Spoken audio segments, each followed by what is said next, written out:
શાળાકીય સર્વગ્રાહી મૂલ્યાંકન SCE, અંગ્રેજી નામ CCE, continuous and comprehensive evolution, ગુજરાતમાં ઓળખ SCE, school base comprehensive evolution, શાળાકીય સર્વગ્રાહી મૂલ્યાંકન. ભલામણ રાષ્ટ્રીય શિક્ષણ નીતિ 1986, અસરકારક અમલ 2009થી રાઇટ ટુ એજ્યુકેશન એક્ટ 2009 કોણે શરૂ કર્યું?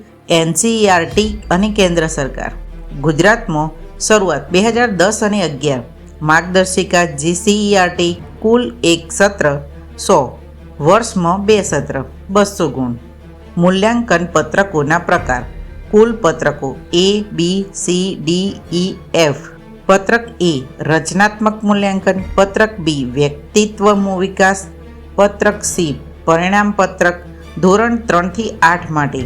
D પત્રકો D1 થી D4, ધોરણ 1 અને 2 માટે. પત્રક E પ્રગતિ પત્રક, પત્રક F પ્રોગ્રેસ રિપોર્ટ. ગ્રેડિંગ પદ્ધતિના પ્રકાર. 1. પ્રત્યક્ષ ગ્રેડિંગ, સીધા ગ્રેડ, ધોરણ 1 અને 2. પરોક્ષ ગ્રેડિંગ, પહેલા ગુણ પછી ગ્રેડ, ધોરણ 3 થી 8.